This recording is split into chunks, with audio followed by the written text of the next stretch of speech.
the day-to-day affairs of the country and elsewhere as a voter.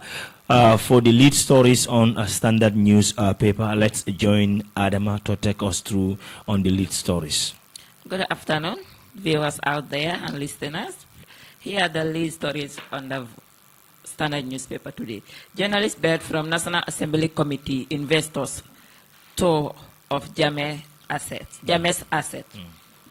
Dabo Bensouda contest for UDP flag bearer. Russia oil scandal. Chief of Staff says Assembly's finding against Gam Petroleum boss weak. Gambia named 4th safest country in Africa. Imam Kuyate get massive solidarity at police station. Man convicted for operating pharmacy without licensing.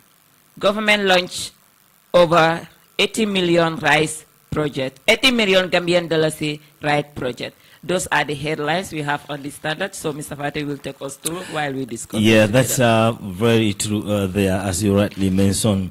Those are the lead stories on standard newspaper. But Adama, thank you. Very interesting headlines, as you can see. That the one that you read about the current political situation of the country, particularly UDP, where they say Dabo Bensouda contest for UDP flag bearer. There will be another talking point on the daily podcast today. But another interesting story on the standard, which is Gambia named 4th safest country in Africa. Let's digest this story and bring it to the proper perspective. The Global Peace Index 2025 has named Gambia as one of the safest countries in Africa, with a ranking that that reflects remarkable advancement in the national stability, peacefulness, and social resilience. Gambia currently holds the 4th most peaceful country position in the Africa and ranks 55 globally, according to the Global Peace Index 2025. It added that the safest African nation include Mauritius, Botswana, Namibia, the Gambia, Sierra Leone, Madagascar, Ghana, Zambia, Senegal, and Rwanda. These countries excel in political stability, low crime rates, and peaceful governance, making them ideal travel destination. According to the Global Peace Index, the Gambia has emerged as peaceful haven with a beautiful coastal attraction. Sierra Leone, with its growing security initiative, visitors are to explore it on spoiled beaches as well. The Gambia scored highly in the Global Peace Index due to its low level of strong sense of community, and relatively low rates of malnutrition. The nation's Global Peace Index score proved notable this year, reflecting a significant upward move of 16 position in the global ranking, a rare achievement among African countries. The Gambian Ministry of Information hailed the achievement as the proud moment and a testament of the collective commitment of the Gambian people to national unity and harmony. Information Minister Dr. Ismail Asise credit the strategic reforms and inclusive peace building efforts as essential drive for positive ranking. Gambia joins Mauritius, Botswana, and Namibia in the top tier of peaceful African nations, counterparting common regional peers in several critical indicators of safety and stability. Global Peace Index data shows Gambia ahead of large countries in Africa that continue to struggle with conflicts and instability. Well, Adama, Gambia named 4th safest country in Africa. Are you surprised with that status, or you think that is okay with you? Yeah, Mr. Fateh, I'm not surprised. I'm not surprised because if you know the Gambia, you know Gambians, you know that our country is peaceful. So I'm not surprised with that. We are peaceful, and let's maintain the peace so that we will. Next year we will rank 4th, the safest country or the most peaceful country in Africa. That one is a good one, and I think I'm not surprised. Yeah, well, I'm not sure which criteria actually the Global Peace Index used to determine which country is the safest country on Africa or not. But I'm assuming probably the countries that did not have any conflict. Because if you look at Gambia, I think since 2016, that political impasse, the country has never gone above of any such nature. And then you look at the countries like Nigeria, Gambians can go into Nigeria more than, I would say 35 times, because of Nigeria. Lagos alone, the population is far ahead of the entire population of the Gambia. But in the extent of those big nations, South Africa, you name them, still the Gambia is far ahead of those people when it comes to the crime rate. So basically, they are using crime rate, the country's stability, good governance, the hostility, that is the friendly nature of the country. So these are elements that when I'm reading the story, I suspect those were the yardstick, but I'm not sure. I'm just assuming.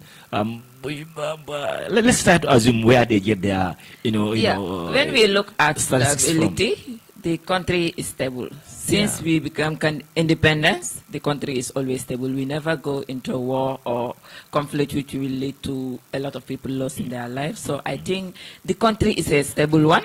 When we look at stability, when we look at the nature of Gambians, we are all friendly. Anyone that comes to this country are always safe. You can go anywhere you want to go freely. We have some crimes that is small one, up, in and out, but still the Gambia is a very peaceful country. When we look at the hospitality and the nature of the people we have, it is peaceful.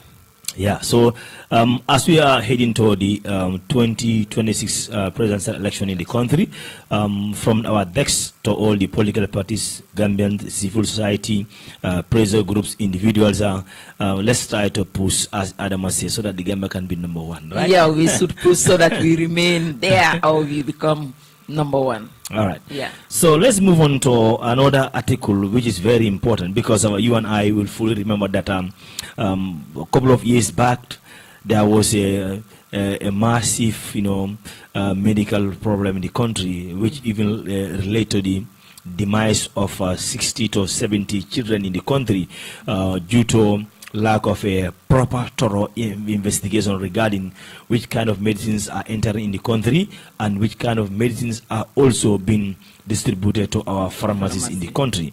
So in this article, there is a man who was convicted, and then he felt the tendency of going to prison for 5 years or pay $500,000 for operating a pharmacy without a license.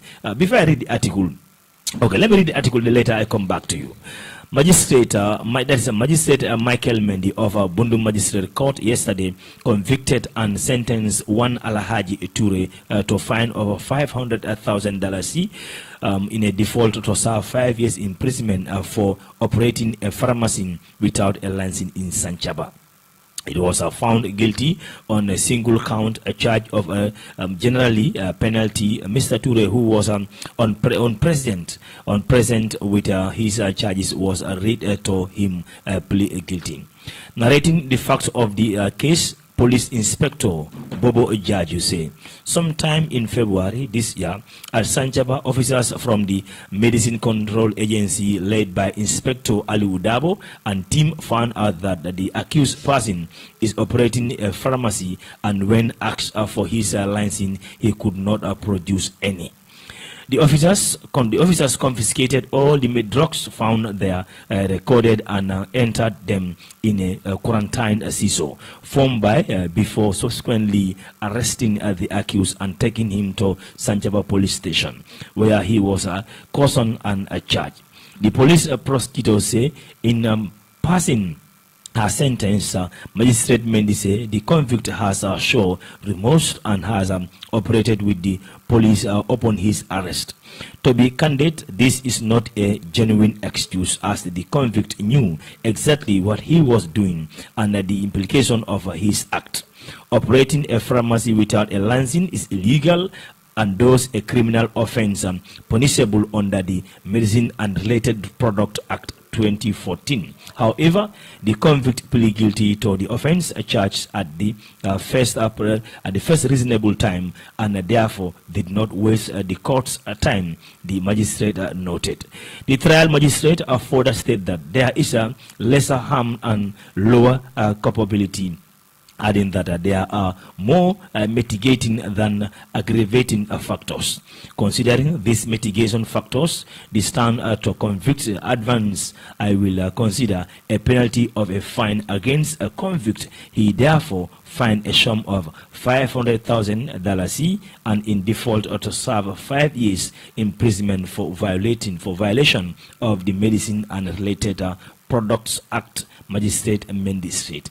Well, that's it for the article. I think the magistrate, I will say, spot on. I'll use the word spot on here. This goes to all the people who are operating, because we understand Gambia, there are a lot of local pharmacies in the country. I'm not saying all, but I'm sure majority are operating a pharmacy in the Gambia without a license. And that is very dangerous. Because one thing about medicine, if you take wrong medication, or you have a wrong prescription, it's all related to wrong medication, it can kill.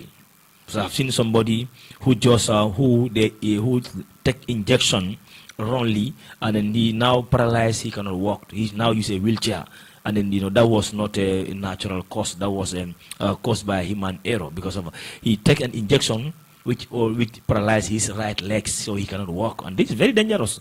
And sometimes you go to a pharmacy, the worst thing, they even ask the school-going children to be there in their leisure time.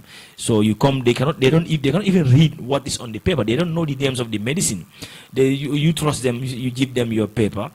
For me, if I go to a pharmacy, before I go there, I go to another doctor to ask. I went to this hospital. This is what they prescribed me. Can you help me? Give me their names. I write it in my own writing, one by one, that I can understand. Then sometimes I go. I give them the prescription. So I even go online. I will type up medication and see before going. No, to it's pharmacy. very important, because it's very important we go extra, because it happens to me. I don't want to mention the name of a pharmacy. But what happened? I was having a muscle problem on my knee. So they describe me one of the painkiller. But the painkiller that they give me at the pharmacy is quite different from the one that they give me at the pharmacy. Was like somebody who's having a stomach ache. So, but like for me, I was very smart. When I reach home, I look at the box, and I look at the name, and I type it on Google. Yeah. I say the function. I check the functions, and then in the function there is nowhere that indicate muscle problems. I don't understand. Yeah. And then I take a picture of it. Thank God I took the number of the pharmacy guy. I said, look, I think my medicine, I don't think you give me right medicine. This was my problem. This is what I said. But you give me this. If I Google, I can see function, but there's nowhere that they mention this. Then she told me, no, but I'm not your lingawa. Maneko, no, this medicine don't say for her. Maneko, me. Thank God I can do a research. But if you give this to a woman or other people, other people in the society, they're going to take this and they're going to harm themselves. So you guys have very careful. If you are not sure, ask. If you are not sure, if I come and say, and besides, you're going to say, man, because I give you a paper that I expect that you know more than me.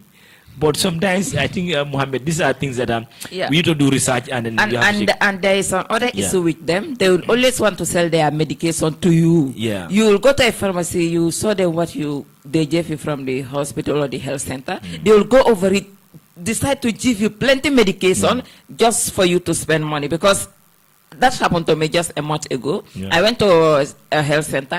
I was given to go to the pharmacy. When I went to one pharmacy, these people, the kind of medication they gave me was like a bag. When I reached home, my friend was like, I don't know, how are you going to drink all this medication? This is what they gave me.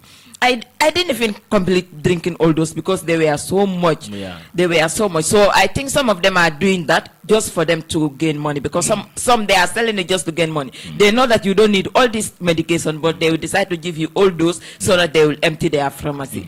The Minister of Health should work better on that, because as you mentioned earlier, you go to some pharmacy, you meet some people in the pharmacy, you know very well that those people, they are not even trained nurses.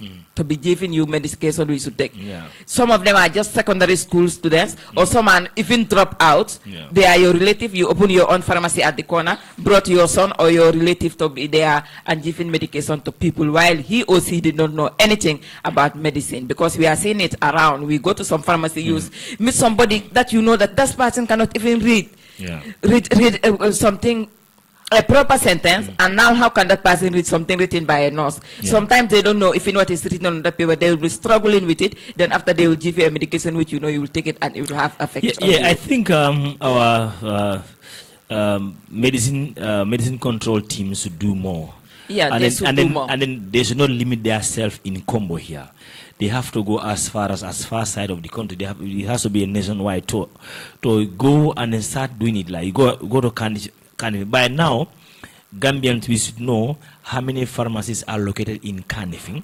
We should know how many pharmacies are running in Bakau, Suguta, Birikamo. All these pharmacies, they are very sensitive in our society. You are talking of pharmacy. People are selling medicine while they are not even in pharmacy. How can that go around. I won't mention a special place, but I went to a place where I saw elderly people, those that never been to school. Yeah. They are carrying bags selling medication to people. And I think authorities are seeing that, so they should work on that. Anyone cannot just get up from anywhere. You go to a pharmacy or you go somewhere, you buy medication, start roaming around selling it to people, they drink it, which is so risky to their health.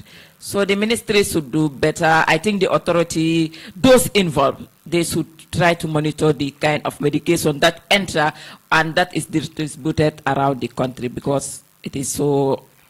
Yeah, another thing, I think the medicine control team, they should do, or maybe one of our National Assembly member should push a motion regarding should go for amendment, because of if you look at the Medicine and Related Products Act 2014, the penalty there is 5 years imprisonment. Now you have to pay $500,000, failure of which you'll be served 5 years imprisonment. I think that clause too should be amended in our constitution, because of it should be more than that. Yeah. Even despite that, if you pay the money, at least you should have at least 1 or 2 years. The time I saw that, I was like, 500,000 is too small. 500,000 is small. Yeah, because if not, nowadays with these monies around, people can just operate a pharmacy, killing people. They say, I will just pay this amount of money, and I'll be free. So I think there has to be at least there has to be a consequence that at least either 1 or 2 years you should serve in prison. That because now people don't care about money. If you tell them 5 million, they will pay. They will pay. But this body, if you say 1 year or 2 year imprisonment, nobody wants to go to prison. Mr. Fat, if I'm to pay, if I'm gaining 1 million or 2 million yearly, and I'm to pay 500,000, I will just operate so that when they come out, just remove 500,000 and I will gain my profit. Yeah, so and you will see that there are a lot of non-Gambians around. They open pharmacy, bring their relative out from their countries, and they are operating those pharmacies while they know those people are not even nurses. They don't know anything about medication, and we see them around. They are selling medicine in pharmacies, and people are selling medicine in streets of the Gambia. Even a local shop, you can go there and get medication. All right. So let's proceed on to the next item. We've really talked about the roundup on Gambian daily papers, and then we've also talked about medical issues in the country. Let's do one thing that is also perhaps on everyone's lips, that is the current situation of the UDP as a political party in the Gambia, because on the headlines we saw Dabo Bensouda contest for UDP flag bearer. Well, as always, let's try to go deep into this report, where and then this report is on a standard newspaper. Impeccable sources have informed the Standard that KMC Mayor Talib Ahmed Bensouda has formally submitted his application for the position of flag bearer for United Democratic Party UDP in the 2026 presidential election. Our source say is the second person to do so after veteran leader Usainu Dabo. Contacted for more information on the process with the deadline for the application set for today, Tuesday, September 2nd. ALHAGIE S. Dabo, the UDP Administrative Secretary, saying until application process closed, he is not in position to give any information. Ever since the application process started, UDP supporters have been locked in a heated debate as to whether the party should now allow generation change or continue with the old guards. The debate has been so on hot that many observers hinted at the differences are reconcilable. However, many supporters and commentators say with this development, the party has demonstrated itself as a democratic party with equal opportunity for all members. ADAMA, very interesting. Yeah, Mr. Fadi, the time I saw this yesterday, I was like, people were judging UDP wrongly because people were saying that UDP are only allow Dabo to contest. But when I saw Bensouda submitting his candidacy, I was like, this is democracy, so it is welcoming. This is democracy, so they can go to the drawing board and see who they are going to accept as their flag. Let's try to digest this in a proper perspective here. No sentiment, please.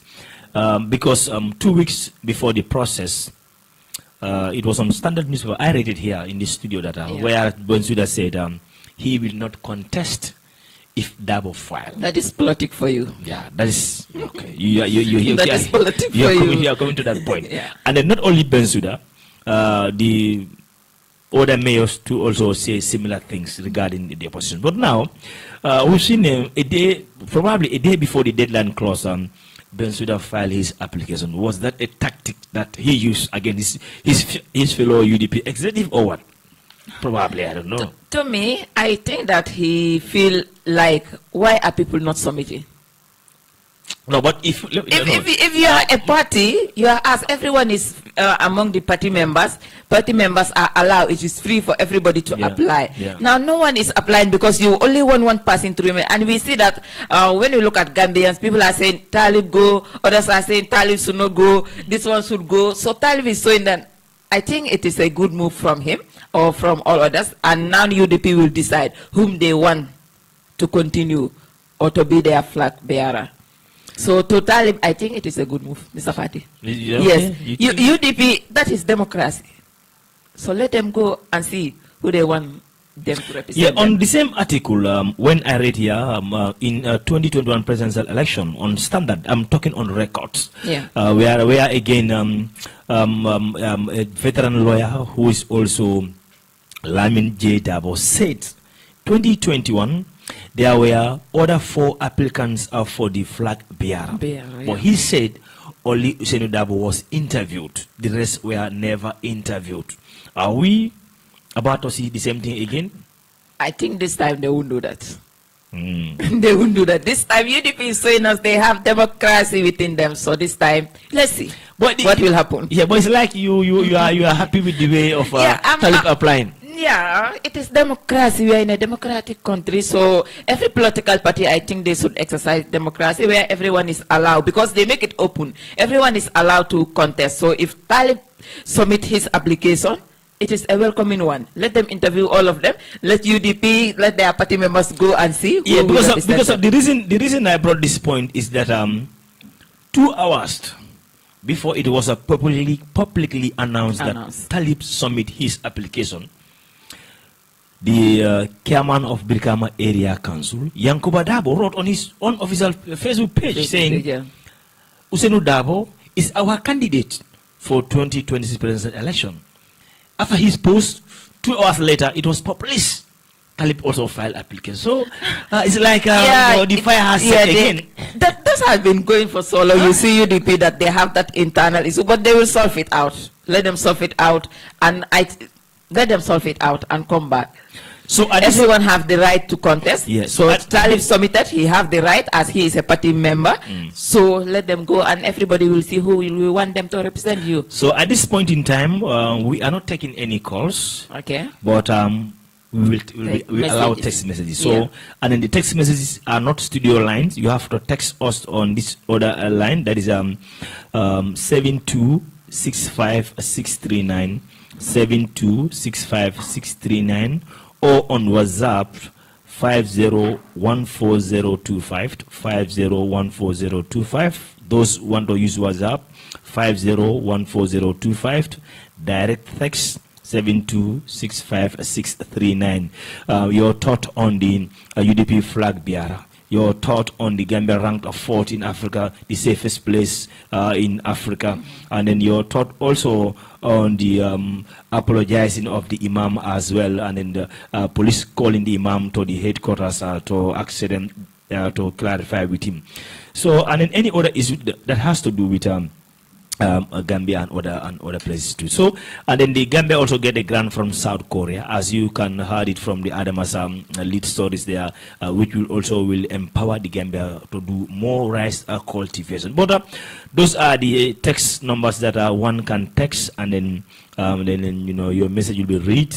But we are not taking calls, but we will allow S messages to be in the studio here as well. So those were the stuff that we want to share with you. So are the true colors of UDP.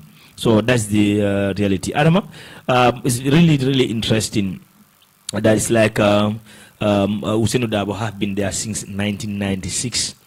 Are you expecting him to throw the baton to the new generation as we speak right now? Usainu Dabo had been there since I think some of us were not even born. And when we see that a young person is coming up, definitely coming up. Yeah, definitely I was born before 1996. yeah. But when we see that a young person is coming up, it is good to support. And but the man too is he really sacrificed for the party. Oh yes, yeah, he really sacrificed for the party. And then if we have to rate him, we will say he is the most consistent and most peaceful political party leader in Africa. So because I remember during Jammeh's time, he accepts certain things in other part of Africa.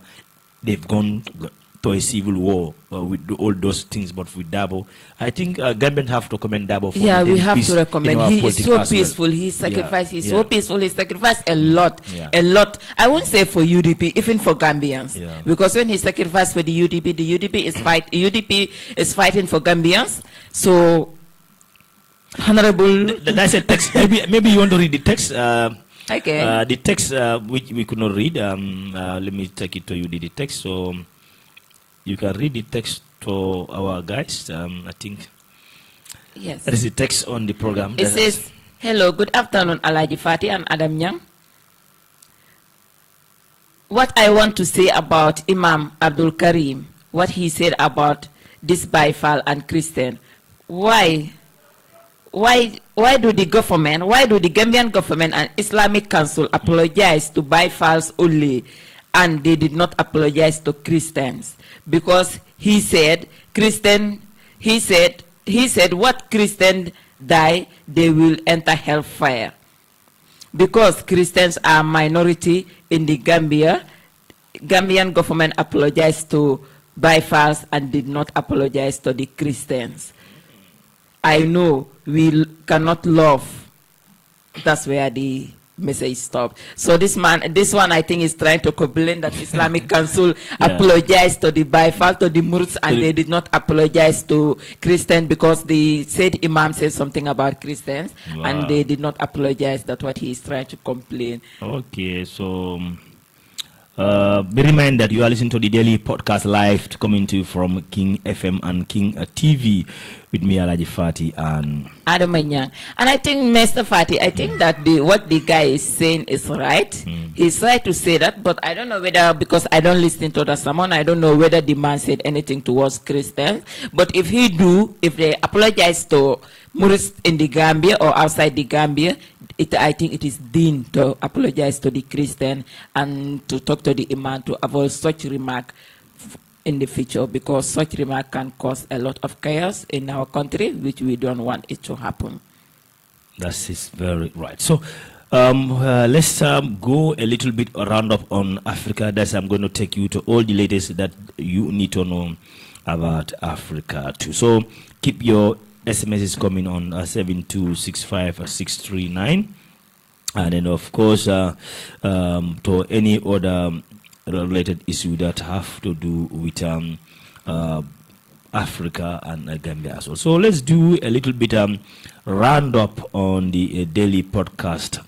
But as always, Uganda opposition veteran also has boycotted the start of his the treason trial, accusing a Judge Emmanuel Bias because he refused to grant Basiga bail, and his aide also refused to attend proceedings after Banguma. So all those stuff are very important. And then, as we speak, Burkina Faso's ruling junta has unanimously passed a law discriminating homosexuality with a prison sentence up to 5 years. This measure is part of sweeping reforms of family and citizenship legislation. It makes a major shift for human rights in the West African nation, where homosexuality have been illegal until the junta seized power after two coups in 2022. Neighboring Mali enacted comparable law in 2014 across Africa. More than 30 countries now ban the same-sex relation. Ghana and Uganda have also tightened their anti-homosexuality laws in recent years, despite global decisions. So, Burkina Faso, the junta, it means Burkina Faso homosexuality was not a problem there before, but when the junta took power under the Traore's regime, they banned it. If you are found in one thing, you'll be jailed for 5 years. Do we have no, it's not allowed in Gambia, but I don't think there's any penalty to say this is what you should be punished. Anyway, the law in Gambia doesn't accept it, so let's hold it like that. It's a crime in Gambia as well. Yeah, it's a crime in Gambia because we saw some moment ago there were some boys, I think around the old, who were caught in an act like that, and they were taken to prison. So to the Burkina Faso leader, it's a good move. Homosexuality have no place in Africa. We are African. We should move in a better way, and we should not leave our culture behind and follow other cultures which allow such acts. Homosexual is not allowed by our religion. Homosexual is not allowed by our tradition, and I think we should not allow that to happen in Africa. So it's a good move from the Burkina Faso junta leader. All right. If you are a Ghanaian, listen and listen carefully, because the president of Ghana, John Mahama, has booted Chief Justice Gatundu from office with immediate effect. The Ghana president has sacked the Chief Justice from his position. The decision comes barely hours after Mahama received the report from a committee recommending her removal from the office. The committee had been tasked with looking into Tokono's conduct. It's just first recent head of Ghana's judicial to be removed from office under the constitutional provision. So, she's the first Chief Justice who has been sacked in Ghana. So, a history also has been made in Ghana because of their Chief Justice has been sacked by the president. They say it has never happened before in Ghana, but now it happened. So, that's it from Ghana. Yeah. All right. So, let's do roundup of the headlines that we have for you. That is in a step towards regional economic integration, Kenya and Uganda have to agree to eliminate trade barriers and boost bilateral trade. The deal promised removal of the tariffed and non-tariffed barriers, faster cargo clearance at borders, equal treatment of goods from both countries, commitment to resolving logistical bottleneck and corruption at wage bridge. So I think that's a good decision from Kenya, and then there are other partners too. Well, Adama, we have less than 8 minutes to be in the studio, but let's check whether we have messages on our phone, because we told the listeners to be sending on message on this one. The messages, you can send your message on 7265639. Those trying to call, we're not taking call, but we are only taking messages. So, Adam, let's revive the papers as we say. Yes, you want to come on with some. I don't know if you have in this story. Let's look at this James asset. They are always, I think it is a topic we see weekly, if not daily, but it is always on our headlines. It is always on our headlines for months now. Yeah.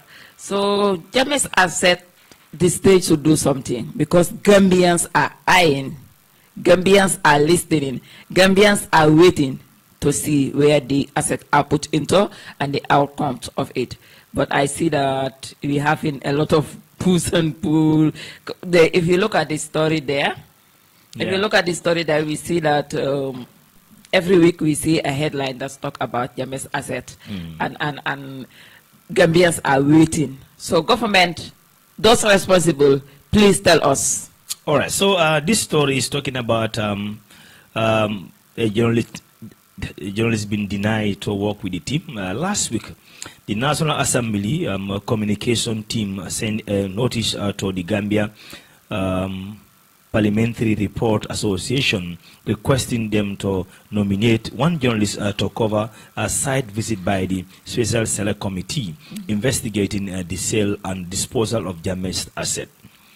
They insisted that due to the nature and sensitivity of the visit, they are requesting to only invite one person from the committee. Excuse me about that.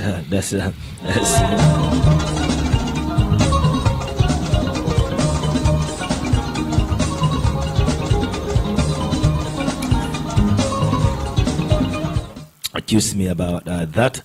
Meaning the truth is the Parliament Committee that went on to tour and cross-checked James assets that are around some places, especially State House, but the committee allow only one journalist. They denied the rest, and then it was not a good idea coming from them. So most of the journalists were really unhappy with that. Yeah, it's not a good idea, not only to the journalists, but to Gambians. Yeah, when they deny journalists following them, journalists should show Gambians what is happening. Yeah. This and this is happening, this and this, or this and this are James property.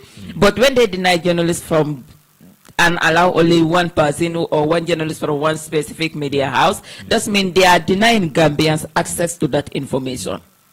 Yeah. Because if you deny the journalists access to that information, that means you are denying Gambians access to information. So I think Gambians should know, also they should see and know the asset Jamel left behind and how they are at the moment and who are in control of the asset. That is very quite true. So we have covered a whole lot for the program this afternoon. And I think, Adama, with that, we have to draw down the curtains for today, and then we allow the debate on the Hussein Davos and Talib application, and then allow UDP to do their final selection until we come again to talk more on that. Is very important. But before I go, let me take you to the top African stories headlines in Africa today. Zimbabwe accused the missing justice system to suppress decent African leaders gather to suppression. So in Senegal, African leaders gather in Senegal for the first ever food security summit. Hundreds fear death following a devastating earthquake in Afghanistan. School in DR Congo reopens ongoing insecurity fear. So those are the top stories in Africa.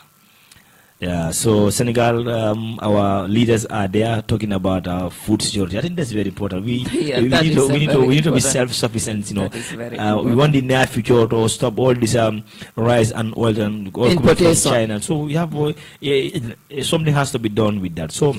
And before African could be independent, I think we should be able to feed ourselves. Yeah. So them working towards that end is very important. All right, so we can take the curtains off for the day until we come again tomorrow, God willing. Adama, let me just allow you to say your final word to our audience for the day. And then To remind ourselves, this program is live on King TV, King FM, and of course JS Urban TV as well. These are the platforms that are following this program. Okay, thank you, Mr. Fatih, and thank you to our listeners and viewers out there. We're saying thank you for being with us every day in the studio, and we're giving you all the details, the news, the happening of this country daily. So follow us every day on this frequency from 1 p.m. to 2 p.m. daily, while we bring you all the news and the daily happening in the country and outside Africa. So from us, we say bye-bye for today, and follow us tomorrow at this time on this frequency. Thank you very much, Adama. From me, ALHAGIE Fatih, and the rest of the team, Mohammed Jame, the camera department team as well. Till we come again tomorrow, God willing, have a peaceful day. Goodbye.